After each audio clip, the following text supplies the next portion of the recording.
Black like me. Black like me. Black like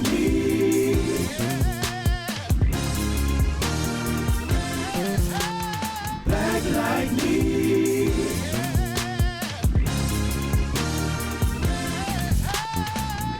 You're listening to Black Like Me with Dr. Alex G., a podcast that invites you to experience the world through the perspective of one black man, one conversation, one story, or even one rant at a time. Here's Dr. G.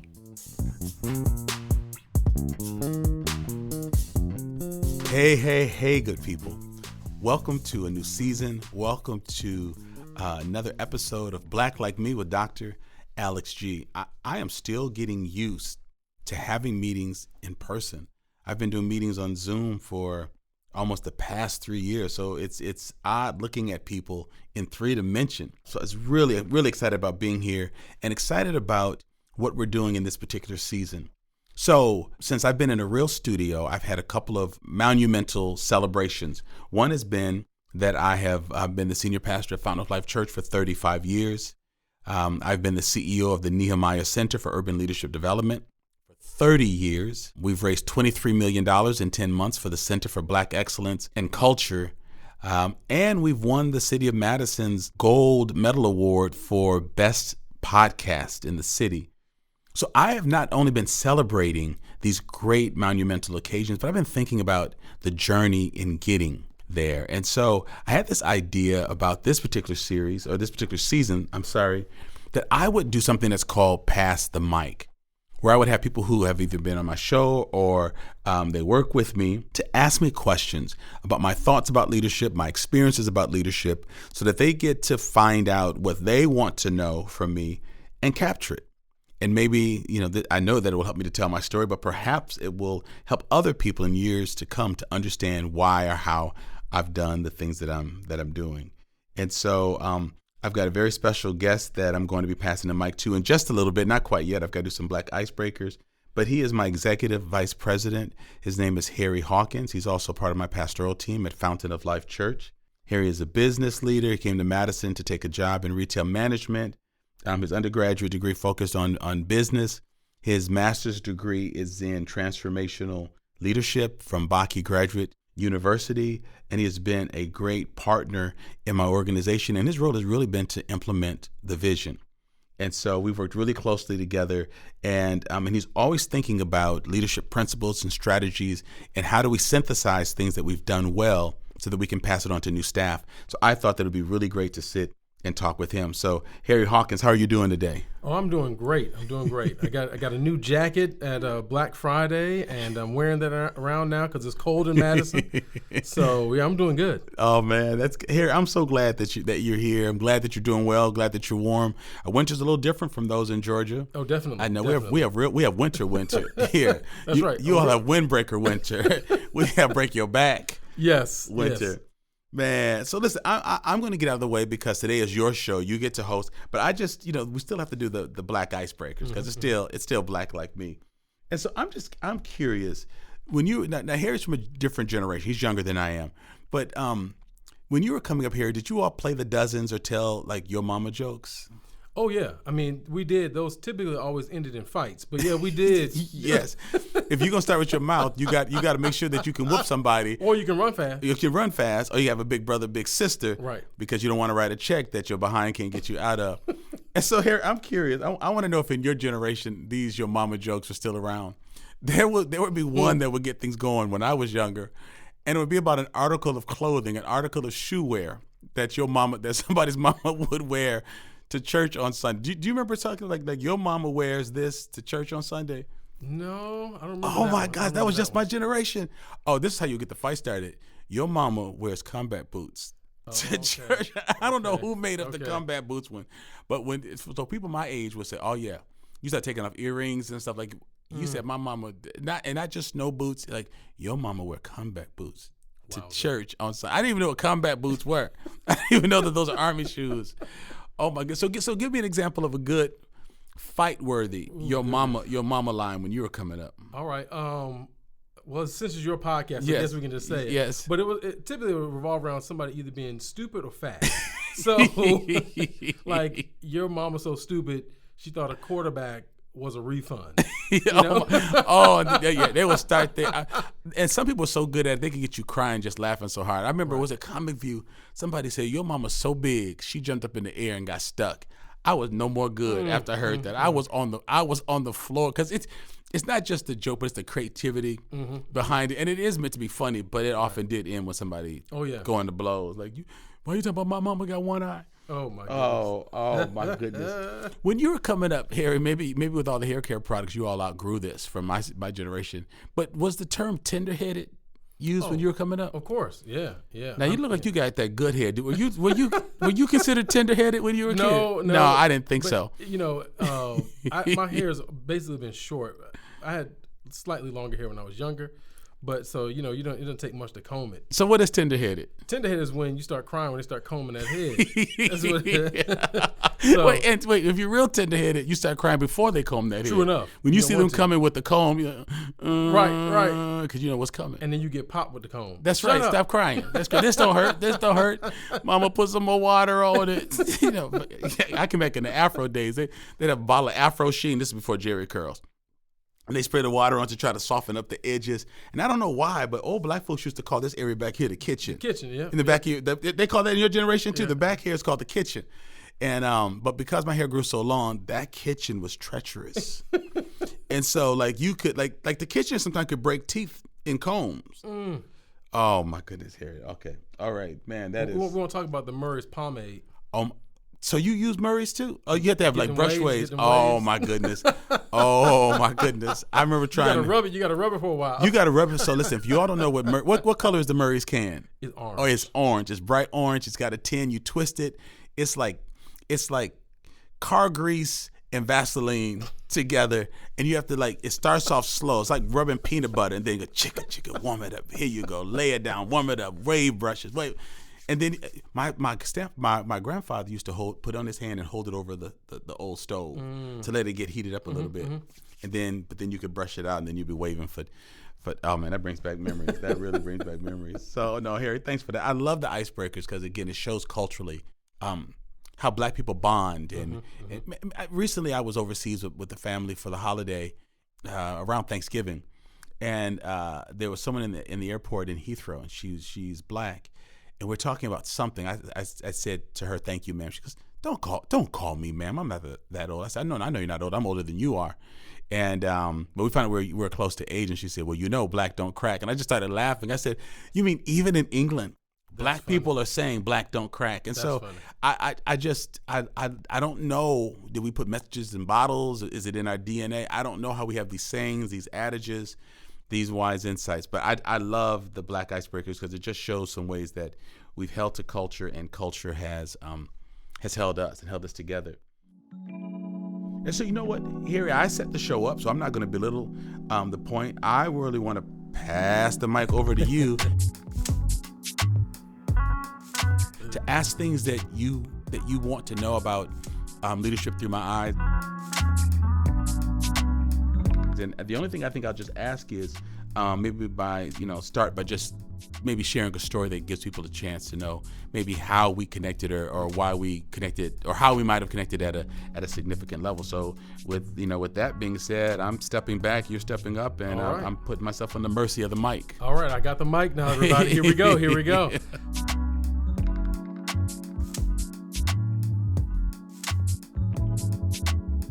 All right. So, I'll start with a story really that started with how we came to work together. So I came to know you through the church first, right, Fountain of Life. And I've been going there for a few years. And what happened was I left my original job for the jewelry store I came up here to manage, and ended up getting fired. First time I ever got fired in my life. Oh. And I was on unemployment, and I was trying to start my own business, right? Well, I had a little time, and I was doing a consulting business for small businesses, helping them with HR needs, right? How to hire, retain, find people. And so I had one client, and you go, boy. One client, and I couldn't find any others. Right? I was having a hard time, and a lot of it was people I don't think saw me as, one, I'm starting. Two, because I was black and telling people how to run their business. They were like, what do you know about Right, business? right. Like, This ain't none of your business. Right. So anyway, so I said, well, Pastor G knows a lot of people. He's a pastor.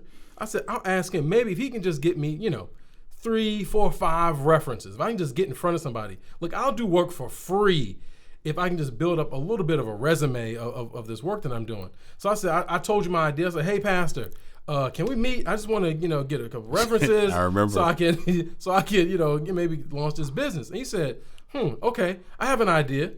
And so for those of you who may not know Dr. G, that means I'm not going to do what you asked me to do. That's code for I got another idea, but we can still talk about it. Rerouting your destination. Right. So anyhow, so I get there, and it's my off day. And, I'm unemployed, so I'm kind of every day was an off day. So I'm in like jeans and like an old hoodie, and I'm waiting outside your office, and you bring me in. You say, "Hey, welcome." I'm like, "Great." And he's like, "Oh, and these 2 guys are going to join us." And there was one guy from church, Patrick, and another guy had met Jim. And I'm like, "Oh, all right, sure. Well, okay, great." And so we sit down, and a few minutes into this talk, I'm thinking, "Holy crap! Like this is not about references. This is a job interview." I'm like, "Oh my!" I'm in a job interview in a hoodie. I'm like, "Oh man!" You start pulling on stuff and trying to smooth out jeans. I got to get my crease back. I got to get my crease back in my hoodie. And it wasn't just any hoodie, y'all. This was an old hoodie. It had holes in it, right? Like it wasn't even, I think my wife might have thrown that hoodie away, matter of fact. Like that's how bad it was, yeah. So, but here's the question for you out of that story. And basically what happened was I ended up not getting any more clients because I started working with Nehemiah. we shut that down right away. Right. But it was it's a good thing though. Yes. But as a leader, as a visionary, how do you act on vision, right? Because I came from retail management. I had never worked for a nonprofit before. You knew me through the church. I didn't have some resume that said, "Oh, this guy can do stuff in the nonprofit world." I work in jewelry sales. Like I'm selling luxury items. That was my background, right? A lot of people look at me in nonprofit like, "Oh no, we want people with a heart, not the bloodsucker salespeople," right? So how in the world, as a visionary, do you see somebody and then act on vision, even if when other people look, they don't see the same thing you see? First of all, I have to say I'm loving this whole series because there are things that I don't know that I know until I'm asked. That's one thing about a visionary and a verbal processor. I don't always know what I know or what I feel until I say it. And so I'm sitting here as you're asking this question thinking, I've never really thought about that this way. I think it was a number of things, Harry. You served teaching, in what we call Sunday school or Christian ed, adult education. You did that for years on Sunday mornings. Because I don't get to church service until right before it starts. I'm putting finishing touches on my sermons, people. I would often see you in the parking lot leaving as I was arriving. And I would think, well, what's wrong with him that he's not staying? But then I realized, but he's dressed up.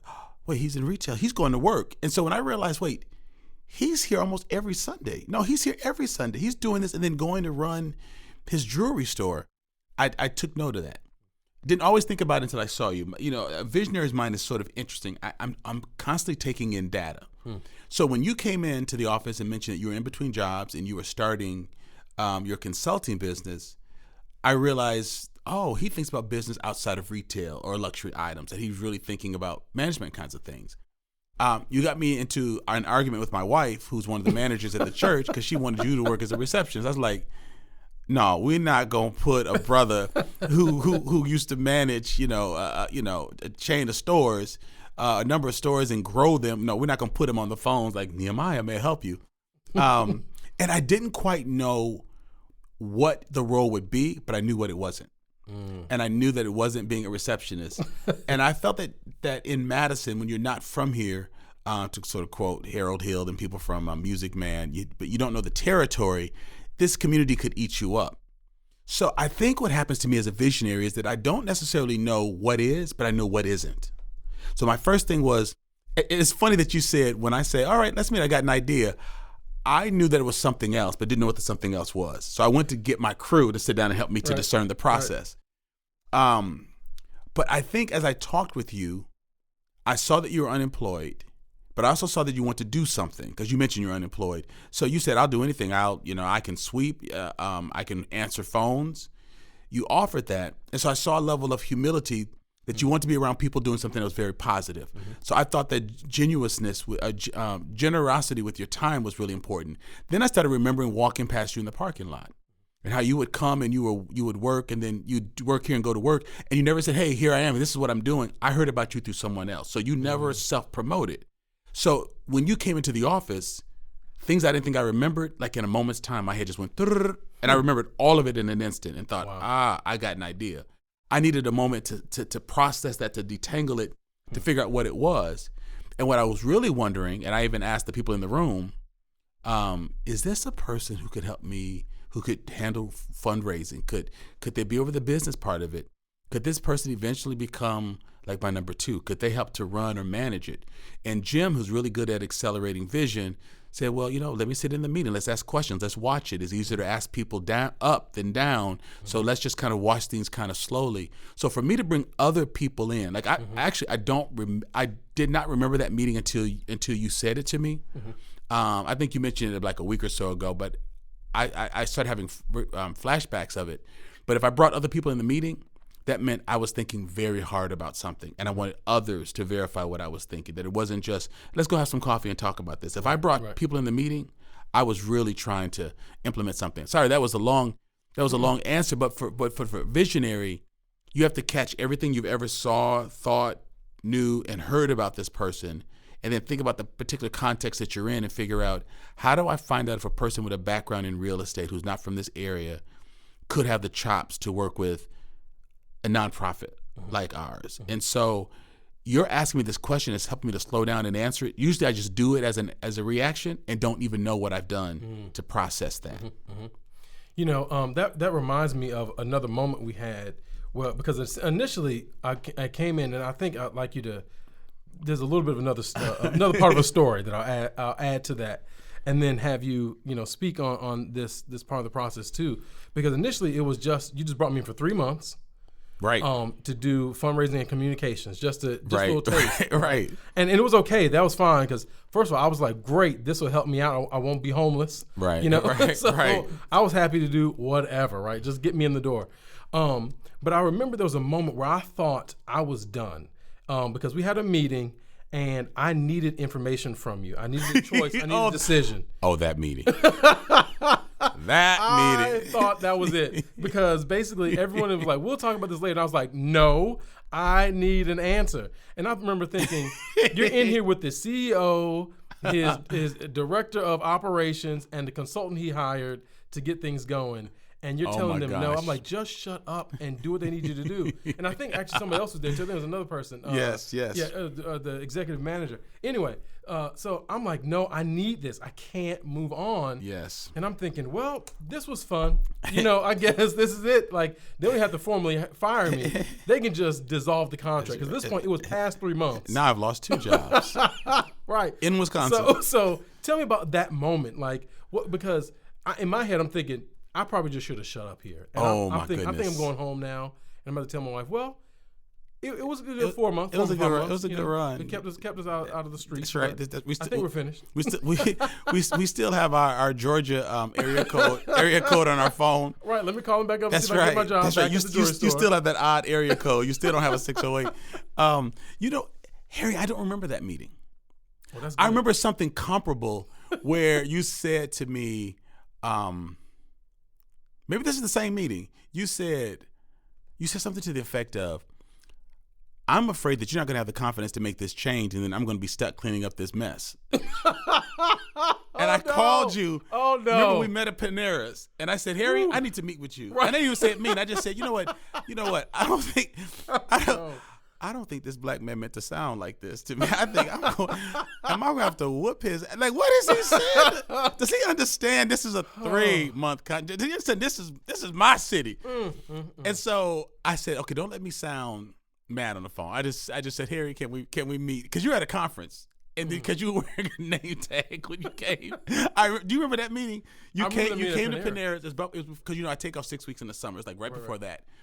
And as we got there, when I sat down, you said, first of all, I just want to say I'm sorry. Like, you didn't even let me light in. Like, you just said, first of all, because I didn't even say why I want to talk to you or that I was upset. So first of all, I just want to say I'm sorry. And you were very sincere. You just said, and you know, it wasn't like, well, if I said anything to hurt anybody's feelings around here, you were very sincere. And I said, you know, in a moment, I discerned that you were conscientious and committed, maybe a little zealous, but you meant no disrespect. You really were trying to handle your task, and it was different for me because it didn't feel messy. It didn't feel like, well, all right, what's the ulterior motive here? It felt like a clean rant, if that makes any sense. Right. I don't think I've ever said that before, but it felt like a clean. It wasn't like he's gunning for my job. He's trying to make me look bad. I just said, you know, he's learning how to communicate in this world. Things do move a little slower in nonprofit. I mean, they do than in business. You know, I used to work in retail management. It works, you know, every week you're changing your sets. Every week you're putting up your new, you know, your sales ad. You're doing all it's constantly changing. And in nonprofit, sometimes we want to write white papers. We want to think about it. Let's kick the can down the road. But I sense your desire to really want to move the agenda ahead, and there are probably a number of things that you were feeling, or because there were some decisions that were being made in that meeting, in that space, who would stay and who wouldn't, and what would the roles be, and all of this kind of stuff. And at the same time, I wasn't sure if I wanted to stay at Nehemiah. I was trying to figure out, am I hiring my replacement, because this is hard work. But when we sat down in what could have really been sort of that terse moment, that, you know, like I could have just acted like a terror. In that time, in that space, it just felt like, you know, no, his intention was not to be destructive. And this might be a case of where someone is passionate about the work, that they might come off differently. And it may not be a perception. I mean, you did go off a little in that meeting, but it wasn't to be destructive. It was really trying to, let's get this done. Like, let's do this. We said this is what we want to do. Let's have this impact. If we say it, let's do it. Right. And I think in that moment, and I think this is really important for leaders, to not let our egos get in the way. Because I was thinking, well, if he thinks he can say this to me, then how's this going to think? But when I got to the meeting, I thought, seek first to understand, then be understood. Because I can always say my point, but let me find out, what was he trying to say? Right. And I think that's a piece that leaders miss. They want to get someone told, or get someone right, or get someone straight, or what have you, and they miss the opportunity to really sense someone's heart. And so, man, you know, that was really, really early on that. But I think that was close to the meeting you're talking about. I sort of remember the meeting that you're mentioning, but I certainly remember the one where we met at Panera's.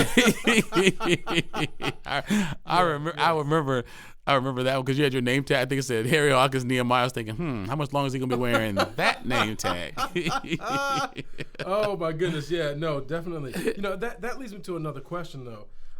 You know, so often, because you're black, people say, I'm what?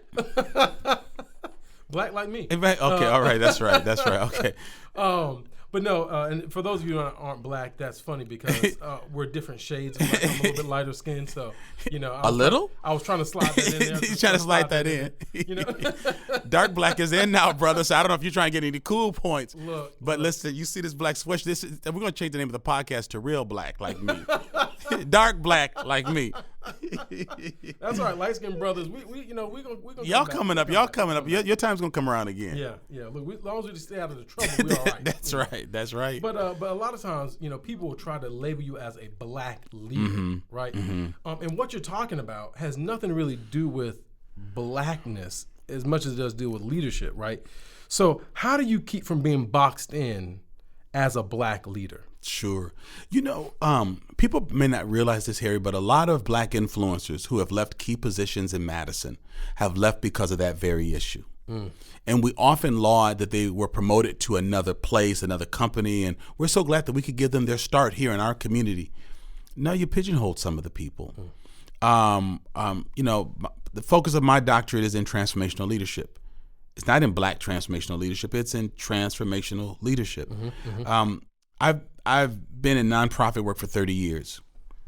And so I've served on several boards, from hospital advisory boards to Red Cross and Urban League. And I have never in 30 years been asked to be on a finance committee, fundraising committee.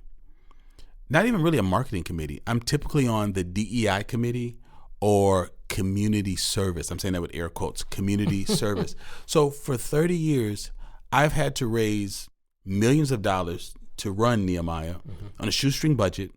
Nehemiah does not receive federal or state funding. Most of our funding is either donations or contract for services, whether it's our history class or people paying rent in our housing. So for me to raise a couple, tens of millions of dollars and to not get it through typical grant means it's really pretty significant. But I've never been asked to lead from that experiential perspective. And so what it means in Madison is that people see you as a twofer. And so I'm a nonprofit person, but then I also can be their diversity, hire, placement, conscience. And that's not really what I join boards for. And so I have to keep reminding people, with my training, I can work on clean water wells in West Africa. I because of my context and where I live, I'm focusing on race issues. But we learned how to handle complex situations and the role of leadership in it and how you invest in leadership to bring about true systemic change. That's, your master's is in that, my doctorate is in that. We studied at the same university. And so what we have to do when you are influential or leader in Black is that we're not embarrassed that we're Black, but when we're called a Black leader, that means we're not to speak on white issues. White issues are clean water, which I prefer, education, which I'm a beneficiary of, right. Politics. That means we stay in our Black corner. So we talk about diversity, riots, critical race theory, those kinds of things. But if a race riot broke out now in San Diego, I would get a call from 2 or 3 radio stations and news outlets about what do I think. Wow. I didn't get any calls about the election. I got no calls about cryptocurrency, but yeah, but I would get calls at home like at 6:00 in the morning about stuff that I know nothing about. Hi, Alex, this is We want to know what you think, Reverend Dr. G, about. But no one ever asked me about leadership issues, the dearth of leadership, the lack of leadership in political circles, religious circles. I don't get those calls, and so I'm starting to sidestep those kinds of things. Because that limits what we have and what we do. My counterparts who run nonprofit groups or run for-profit businesses can just become experts in banking or real estate or insurance or jewelry, and they can talk about a number of things or just be left alone. They can work and go home. But if there's some disruption, the mayor, or it could be, some leaders, they want the community leaders, that's code for Black people, Black and brown people, to come and stand and flank with them. Right. But it's not the head of exact sciences, EPIC, the university. Like, those folks don't carry the burden of being white leaders. They just get to be good business leaders, good community people. And so it puts the extra burden that we have to do all things Black and understand it. But what it also means is that I'm never thought of as someone who can bring enlightenment or solutions that benefit the entire city. Wow. And but because it's our treatment of people of color, specifically Black people in Madison and Wisconsin, that is slowing down the economic growth and the reputation of the state, in my opinion, Black people are the only ones who can lift the entire tide to help Wisconsin become more attractive to all people. And so when we limit people who are writers and podcasters and thought leaders and they hold advanced degrees and they have national and international notoriety, when you pigeonhole them to just play one position, you limit yourselves. And so breaking out of that is not just for me. I get paid the same whether I speak on citywide issues or Black issues, but the city benefits. The Center for Black Excellence in Culture is going to make Madison more attractive to Black people, which is then going to make Madison more attractive to white people. Right. Because not all white people are trying to move away from us. Some want their children to grow up in a very pluralistic society. So I would just say, if you work with professional Black people, just know you're dealing with people who have the ability to speak very broadly, think very comprehensively, but are typically relegated to a minoritized perspective of talk to us about ghetto urban issues. Right.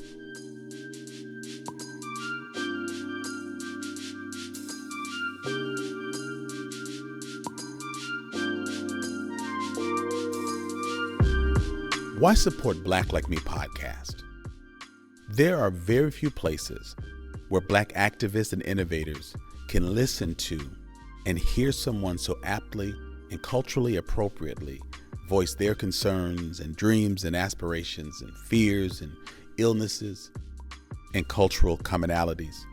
Equally, there are so few places where concerned non-Black thinkers and feelers, readers and watchers, lovers of culture, stalwarts of racial justice and harmony can go to learn, lean in, and to be a quiet fly on the wall in Black spaces and experience deep personal transformation through listening to honest Black people's truth. Black Like Me podcast is that for so many people in this nation and around the world.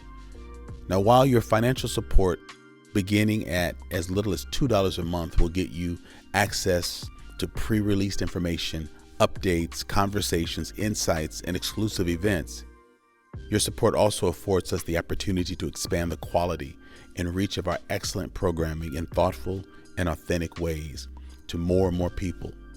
And more importantly, white people need to stop trying to get free shit from Black people.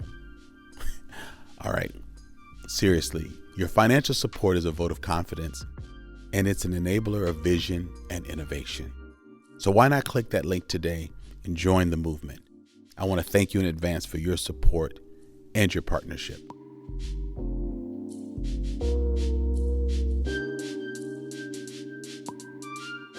You know, you mentioned something. You talked about transformational leadership, and I know that wasn't a phrase I understood the first time I heard it. Sure. But you talked about investing in leaders, and a lot of that sounds like, and I've experienced, you're really doing that through relationships. Right.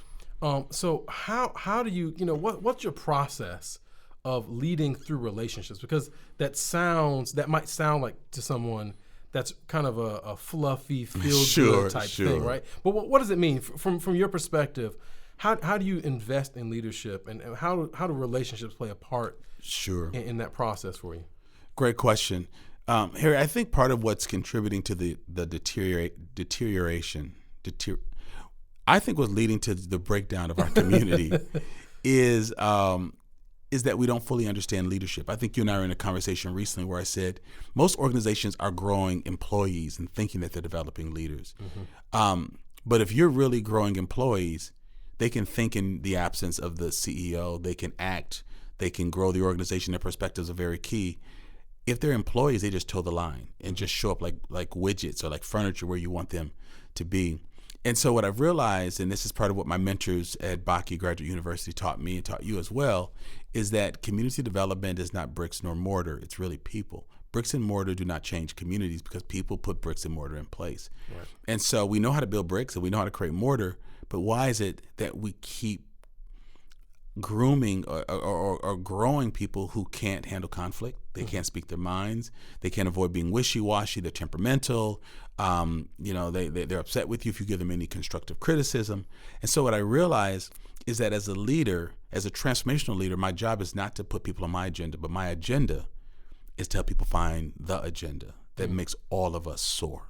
That my job is to promote a vision that allows a former jewelry manager to come in and say, there's a couple things I knew about cold selling, or there's things I knew about closing a sale, or things I knew about customer service that I could probably bring here and give us a new perspective on fundraising, or new perspective on databasing, or new perspective on professionalism. I try to cast a vision so people can do that. You had a retail background. Jean Conklin was my office manager for years, and she said, Reverend G, I've been a housewife. You don't hear that term a lot, but that's what she said years ago. I'm a housewife. I said, but Jean, but you took care of a family. You kept things organized. That's what I need right now. It's a young organization. I don't need someone coming in managing my meetings per se, but I need someone who could help just to organize and to coordinate. She was fantastic. Right. And so I feel that in transformational leadership, you look at someone and you look beyond their resume or the skills that they've only offered.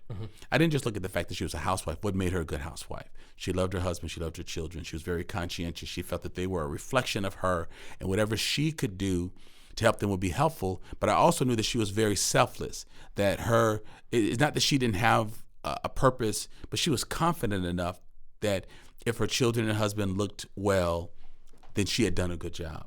I needed somebody who thought about our work that way, that I didn't have to compete against them to get things done, or they were so temperamental I couldn't get them to get work done. I needed someone who was proficient, professional, but also humble enough to do stuff that needed to be done, but who could juggle 15 things. Call the plumber, the copy machine is out, that we need air conditioning, we need a newsletter for the donors, and could juggle all of those things. So I feel transformational leadership means you have to slow down and look at people. And even though she said, I'm just a housewife, I saw something different than that. Saw something different than your tattered hoodie and the fact that you were unemployed. Because you're in Madison, and I wasn't shocked that you were unemployed. Right. Wow. My situation was, what did they miss? Because I just getting glimpses of you going to your car and seeing you, I said, that's not the type of person that needs to be unemployed in Madison. And so for me, transformational leadership is thinking that my energy and time needs to be understanding people, motivating people, investing in people, so that they join the greater good by feeling good about their contributions, and they want to give them. So I want to create an environment where people feel that working adds value to them. It doesn't deplete them. They may go home tired because they've had a powerful day, but not because they've been chewed up and spit out. That this is actually a place that calls on their highest gifts.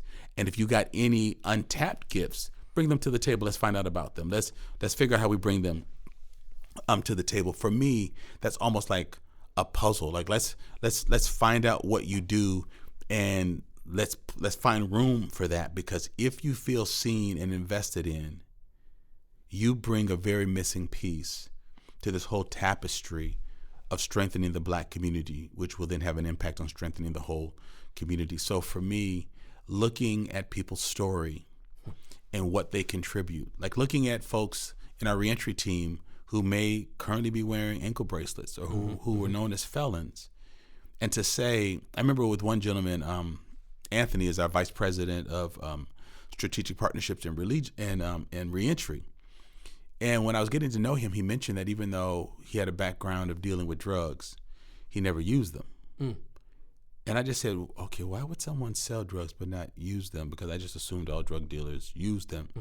And he didn't sell them to kids or pregnant women. Now, still, I'm against drug dealing, but I listened to a story and I said, he made a choice to not use, which meant, what was really going on? So I asked him questions. I found out he was trying to keep his mother from being evicted, and that was the only way he could generate money. Wow. Again, I'm not justifying selling drugs, but it made me think about Tupac's Dear Mama and what he was doing. It made me realize, so there are poor men, black men and women who are selling drugs, keeping their moms from being evicted. They're not using drugs, but he was also working a legitimate job full time. He was like 14 or 15 to make sure his mom had groceries and food and stuff. Wow.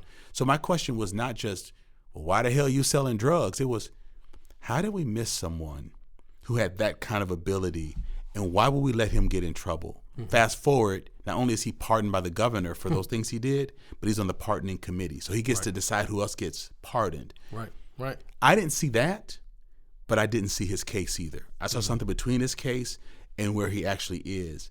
And I think it takes a little bit of time so that a leader has to look away from his or her own agenda and realize that without developing people, you're not worthy of an agenda. That your agenda is about making sure that people understand the broader agenda that is good for everyone. So for me, that's what drives me in transformational leadership and doing something that makes everyone better and stronger. That's powerful. I like that a lot, because what you described in how you saw me, saw Coop, saw Jean Conklin, and for those who don't know, Jean is a white woman. So you're basically you were using the same lens, no matter who you were standing in front of, and it reminded me of an article I read. One of our coworkers sent me an article where someone was talking about DEI work and how people are doing stuff, but they may not really know what they're doing, if it works, what have you. Right. But what's interesting to me is working inside of Nehemiah, working with you, I've seen that you've been doing cross-cultural work before it was popular. Right. Matter of fact, I received accolades just by putting what atmosphere you created just on paper. Like, hey, here's what we do here. People are like, oh, this is amazing. Look, it ain't mine, right? I just put it on a document. Right. But let me ask you this question.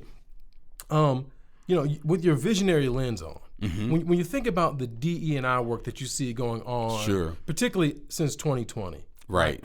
what gaps do you see? What those visionary goggles? Yo. What do you see through that lens? Oh my! Hey, this is my podcast, so I can't get in trouble for answering this. I think the question here is not what gaps do I see. I think the question is what traction do I see. I think that's an easier question. Well, okay. Because there's so many gaps. Because first of all, let me just say I'm appreciative for people's awareness that there's an issue. But I think what happens is what was so blatant to America and the world after the death of George Floyd and Breonna Taylor and others was overwhelming. So a lot of people checked out because they could not believe that that was the reality. Mm-hmm. Others leaned in but weren't willing to pay the price of, well, how is this going to change my life? Wow. How is this going to affect the way I vote, what I say to my elected officials, what I say to my bosses, my fraternity, my faith community? And so to whom much is given, much is required. I think much was given to the world, but the requirement was so much that people were happy being woke while they were really sleepwalking. And so they got to talk about being woke, but they were really having falling dreams. Like they weren't really awake, because what we saw with George Floyd and Breonna Taylor was not just mere incidences. It's been happening back to Emmett Till. It was going back to Nat Turner. Like tragedies and trauma and terrorism against black people is as old as the transatlantic slave trade. This is not new. We just saw it. But I'm old enough to remember seeing Rodney King. Like we saw that. And Black America thought, we finally got it on tape. Right. America understands it. When they acquitted those police officers, we just said, we can't whoop white people and get away with that. If we whistle at white women, if someone drives next to our car and say, I saw Harry spanking his kid, I saw him reach over the back seat spanking his daughter on her legs, by the time you get to where you're going, social services are there to take your kid away. Right. We watched them beat the crap out of that man, and they all went home. And so, but what systems did it change? But now when OJ, when they said that he was found not guilty, they want to change the whole jurist process. How do you get people and how do you train them? Like they want to change the whole system. Like, oh no, they must not have understood. So we're going to help them to understand. Like they want a whole systemic change. But when we watched what happened to him, we're just like, well, they're just doing their jobs. These are just everyday people. So to the extent people wake up because they see something horrific, you have to act like you saw something horrific. You can't just go back to normal. And so my fear is that people have been traumatized, white people, non-black people have been traumatized by what they saw. That either propels you and compels you to do something about it, or you're lulled by your own sense that I can't believe someone would really do this. And if it can't just be one man, it can't just be Darren Chauvin. He can't be the only person that could or would or did do that. So you mean there are other officers who can? People in the military? Like this can happen? I think that overwhelmed people, particularly white people who are related to police officers and people who have been trained by an overly militarized law enforcement systems. I think it became a whole lot. And so let me just cut to the chase. I think sometimes just talking about DEI, which feels fluffy. It feels like that little teddy bear Snuggles on that commercial. It feels very, you want to hug it, you want to hold it. DEI sounds very nice. Like DEI, like that goes down good. Right, it's just, right. It doesn't sound like systemic racism. It doesn't sound like racist bullshit. It doesn't sound like that kind of, it doesn't sound like that. It sounds like DEI, if we just knew better, if we just thought more warm thoughts, if we just had more black people, we'd feel more comfortable with them. If we had more applicants, we'd let them come in. And so I feel by just becoming comfortable wording those letters and making it an educational exercise, it means that it does not become a heart exercise. It does not become an attitudinal exercise. It does not become a spiritual exercise. It does not become a legal exercise. And so what happens is we've been collectively traumatized, but black people and brown people and Asian people are being further traumatized as they watch the white world go back to normal. Because we have not had a shooting or a lynching or something that's gotten a whole lot of public attention. Wow. And it's so bad that we're watching people actually illegalize talking about it, teaching the historical context of it by calling it critical race theory. So while we're thinking that it's not as bad as it used to, these fools are out here actually saying that it is illegal. my undergraduate degree is in African American history. I shudder to think that my degree is in critical race theory. And so we're hearing it. And while we're looking up being woke and not challenging it, not voting these people out, they are slowly and surely eradicating this so that pretty soon their children and grandchildren won't even be able to find a record that these things really happened. And so when it happens, it's easy to say, well, they deserved it. They were angry. They were inhumane. They were three-fifths of a person.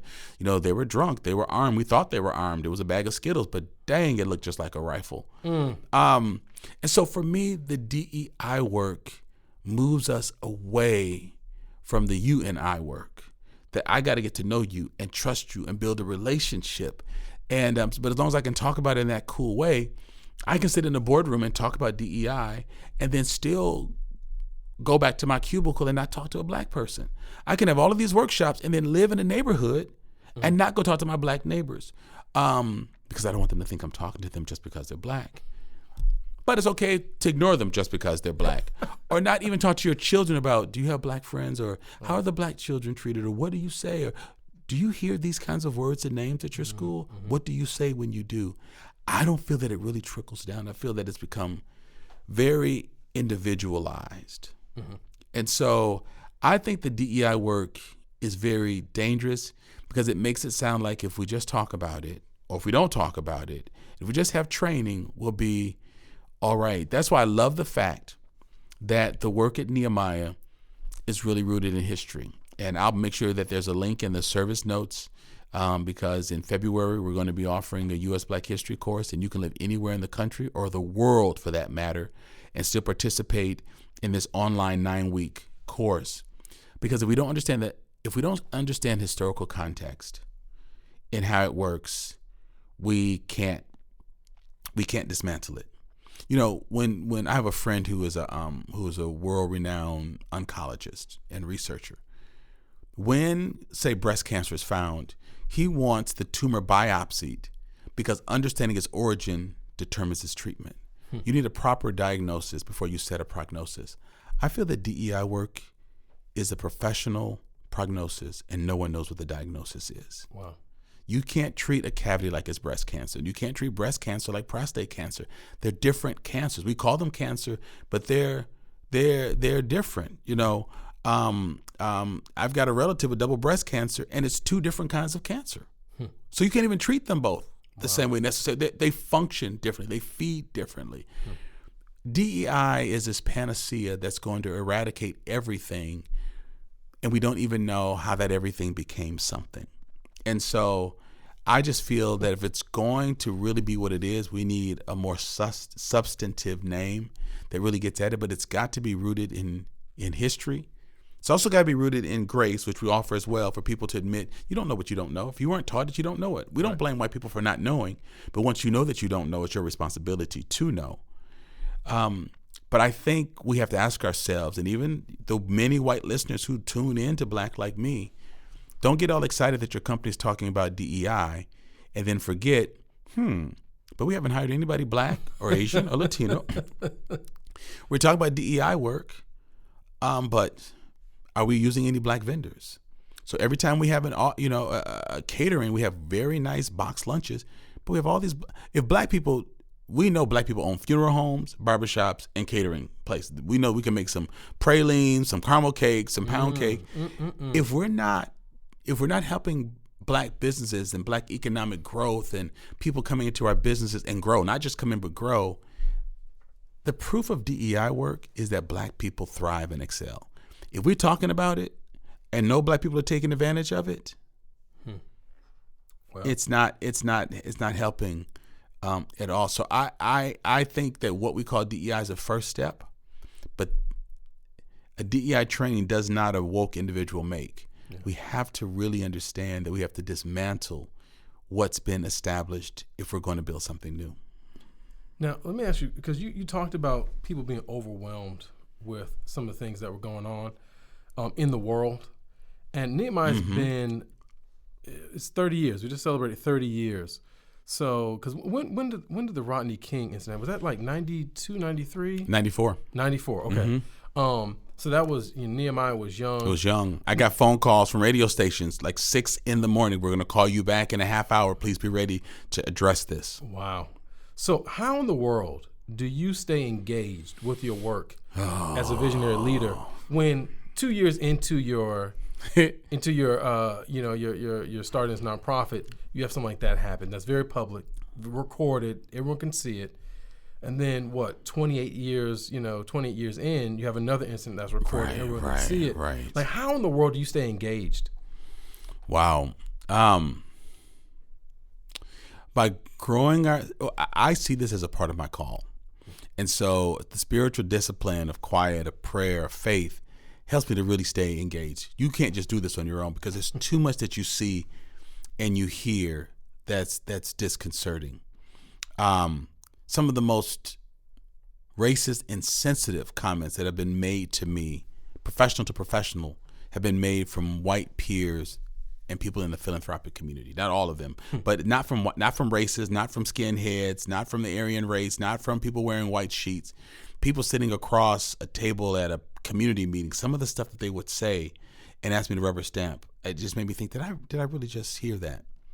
The other thing is that I've found colleagues around the country who are engaged in similar work, because I think it's just important to have people that you can ask, you can talk with about strategies. I think almost 20 years into this work, I enrolled in graduate school to work on my doctorate so that I could reflect on what I learned. And I think that period of reflection was very helpful and restorative to my soul, so that I didn't just have 20 years of disappointment. It gave language to my work, but it also gave me a platform to teach from what I perceived as failure. Wow. By just being in the same place doing the same kind of work. The other piece is, I would imagine like a doctor that's studying infectious disease. When you find a new disease, you don't say, crap, I'm out of here. I thought we had taken care of this. Ain't this about a biscuit, to use one of your lines, Harry. Ain't this about a biscuit? They lean into like, oh, okay, we have to figure out how this comes together. Let's find out how we dismantle this new disease. So I think when I understand that this is not going to be eradicated in my lifetime, that frightens people and it makes people upset. Like, oh, come on, Alex. Well, it wasn't fixing my mama's life, my grandmama's life, my great-grandmother's life, my great-great-grandmother's life, my great-great-great-grandmother who was raped by her slave owner, which is how I got my name and my Northern European genes. By understanding that we address it. And we keep reminding people that we can do better and we can be better. I'm not deluded in thinking it can go away. I think many folks who are engaged in just DEI strategies alone are thinking that they could actually fix it in their country. We have just done a survey and there's no traces of racism. We are a non-racist system. We are a race-free system. We don't tolerate it. We don't tolerate it. We don't believe in it. We're not even interested in that. That doesn't even happen here. We just wipe our feet off at the doors and it is gone. I think because of that, I try to awaken as many people as I can. So what's different now than 2 years into Nehemiah in its infancy and I'm being called by the media, and Harry, I'm only like 29, 30, like I was a kid, is I have more people inside my organization who get it and understand it. We have trained thousands of non-Black allies to be court observers, to do advocacy work, to talk about this in the courtrooms and classrooms and boardrooms and auditoriums and worship places. I can see the impact of our work, and people are talking about it and feel like this is a marathon and not a sprint. When I look at our work of influencing people over the decades who are still committed to the long haul, that encourages me a whole lot. And I no longer feel the responsibility of beating that drum alone and carrying that burden alone, because it's too much. Right. And then I also just find places to get away and refresh and reflect. I need to do more of that because this is very taxing. Mm-hmm. It comes at times you don't. The repercussions come in times you don't expect it, places you don't expect it, seasons you don't expect it. Today, someone was asking me at lunch. There's a scenario that happened with my mother, and she said, do you think that was related to race? And I said, I don't know, but what makes this so difficult and insidious is that when you don't know, if it were race, I'd know what route to take. Mm-hmm. But when you're not sure, right, it's so open-ended. Right. But what was racialized in that situation is that I was referred to as aggressive. And you and I know as black men, that means somebody's Right. finger is on that red button underneath the desk, Right. and somebody's about to have their mouth down on concrete and their arms riptied behind their backs. When you start saying he was aggressive, are you gonna stand your own ground? You gonna tell me I can't come in here anymore? That was racialized. Right. The discussion may not have been, but the result, because I wouldn't back down, is that. And so on days, Harry, I feel good about where the organization is going. I might be discouraged by something that happens in Washington or something in the Capitol. On days I feel good about my life and my achievements, and something trying happens in the organization. It's hard that the world, my organization, my city, and myself are all hitting on all the cylinders. So somebody's normally off. Gotcha. And so finding a way to stabilize myself and my expectations, and realize that I don't have to be the spokesperson on everything. I don't have to fix everything. I can take it a day at a time, but make a difference in the world. That helps me. In marching to our own beat. Okay. Folks did not think that having a U.S. Black History course was the way to go. They want us to go into certain black neighborhoods. They want us to fix black people, change black grade point averages and black, gross national product and black outlook. They were wondering, what are you as black people doing training white people? That's not the problem. Y'all the problem. Go get your people. Go get your impoverished food stamp people. We started teaching the class. And then we had thousands of people saying, this happened to black people on our watch, and our parents didn't say anything. Our grandparents didn't even tell us that this was real. Our schools didn't teach us that this was actual. It changed the whole game. And so I've learned in this process to not just beat to the drum that someone else is beating. If I know that that's not the right way to go, I'm not going to dance to that beat. But if I know that we got to train our white allies, I'm going to go that way. And if you want to take your funding, take it, keep it, eat it, sit on it. But you're not going to stop me from being who I am and doing what I think is right. I got to sleep with myself. I got to look myself in the mirror. So I think what has helped me all these years is growing a staff who will carry the shoulder responsibility, the thousands of people that we have trained who are now saying we're in it too, but to see children who have grown up healthy, who are leaders in this organization, people you have hired to help run this organization, who we trained as children, Shamika, Alexandra. Those things give me a deep, deep, deep sense of hope. So I learned to celebrate the small victories, not destroy myself because everything's not fixed overnight. I'm going to leave some for the next generation. That's a good word. And try to make sure I take care of myself and my family in the process. This work is very rewarding. If I don't become more important than I really should, if I don't think myself more important than I really think I should, or more instrumental than I think I should, stepping up when I need to, stepping back when I need to, that fine balance, that fine dance, it's taken me about 30 years to understand it. I think I could take some of that and inject it into new leaders, but I think I have earned the right to critique my community. Not because anyone's given it to me, because I've taken it, but because I pay taxes, I do work, I give back. And because my voice, because of my experiences are still relevant, that gives me a lot of authority. Yeah. When you have to insert your own voice and sort of kick in the door to have a say, then people are already mad because you messed up the screen, because you kicked it in. But when people are still coming to you asking, in 94, they want to know what I thought. 30 years later, they're still calling me saying, what do you think? My thinking has evolved. But my message is the same, that things are not as they appear. We have to look more deeply. But I think what makes today so special is that people will still call me a black leader because I'm black, but they now know that my leadership moxie is broader than just urban issues. And I think that that's one of my great points of celebration in my career, in 3.5 decades of leadership, that they may still call me a black leader because I'm black, but they know that I can talk about more than just black issues.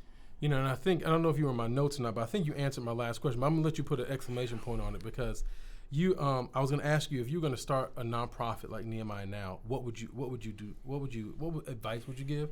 But I think you just gave a lot of it. But what to the people who might be like a young Alex G. Jr. Right. in 1992.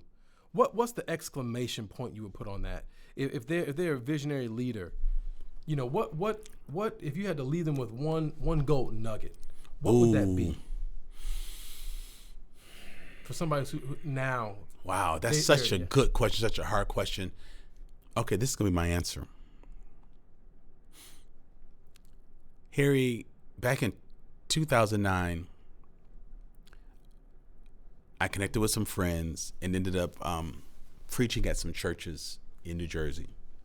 I was introduced to a wealthy business owner who had a foundation. He fell in love with our work, connected me to like the ambassador from Korea to Manhattan, connected me with the CEO of AOL, like had the cell numbers we could.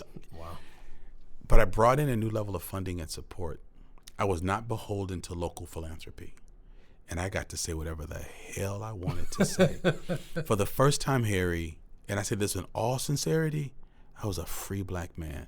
I'd always been educated, smart, bold. Miss Verlene raised a strong black man. But when I could say shit that I couldn't say before, and challenge leaders, and they had no recourse. Like they couldn't cut my money. What do you do when this Negro looks you straight in your face? And I'll say this as a leadership thing, and I won't say who this person was, but it's my podcast, I can say it. But I said they would not call themselves white leaders, but they were. It was a very reputable white leader who wanted to prove their own moxie and said, well, I'm going to ask people how they think about how our organization treats them. And I said, you can't do that. That's like asking your staff, does this dress make me look fat? Like, do I ugly? I said, you can't do this.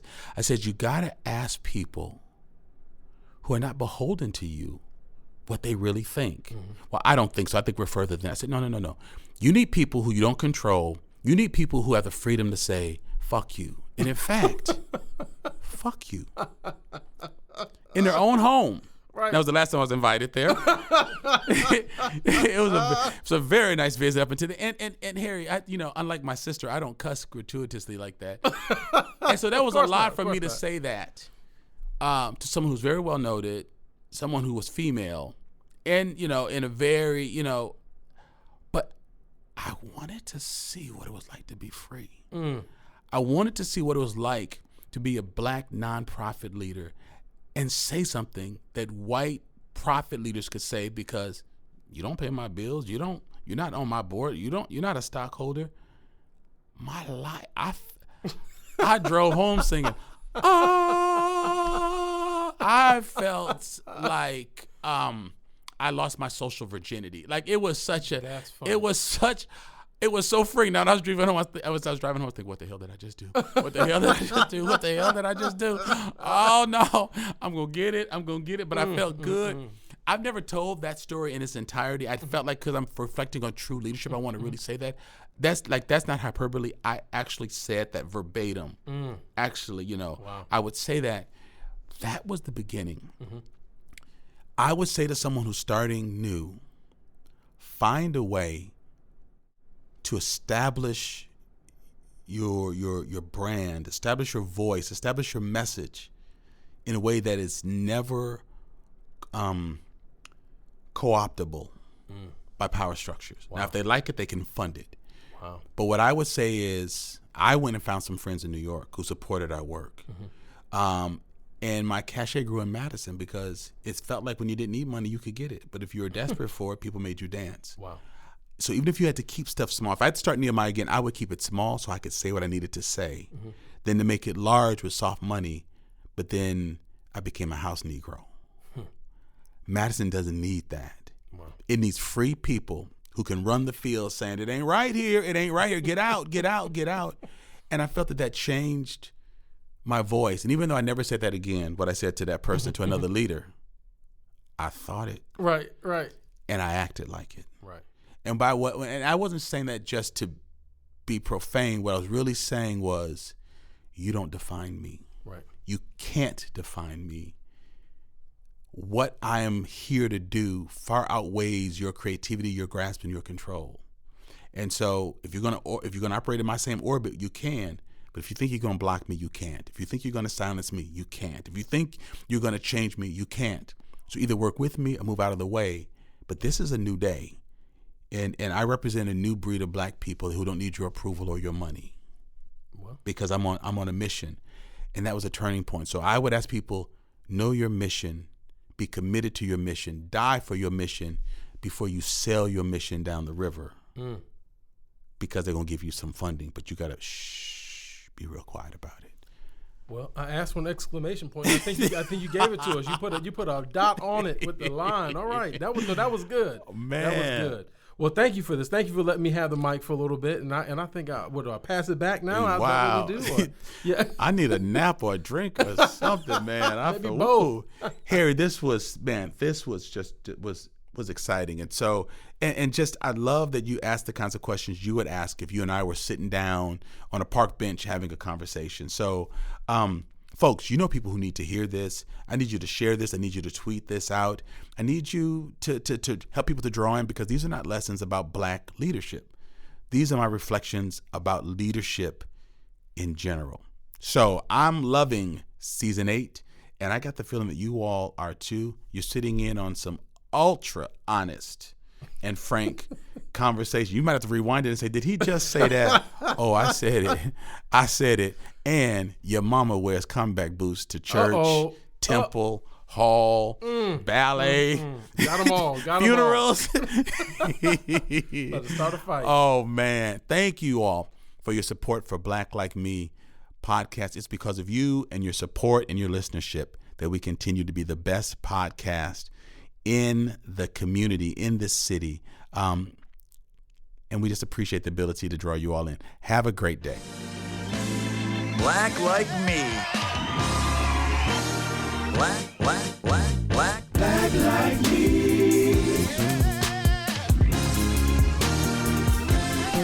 Wow, I really enjoyed today's conversation, and I know that you did too.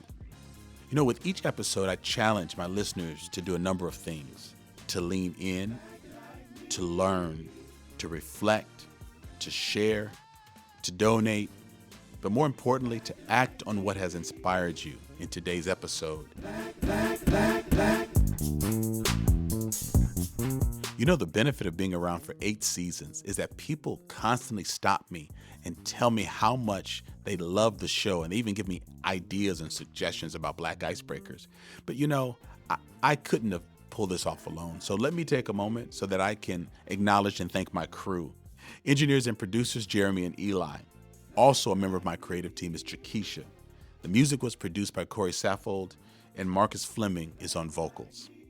And of course, you, our Patreon supporters, and all of our listeners, thank you. To everyone who listens to this podcast and you decide to share it with someone who needs it, to everyone who listens and then reposts it on your own social media accounts, to everyone who hears something that moves them to act differently, act better, and to everyone who leans in to understand Black life more honestly, thank you. Black like me.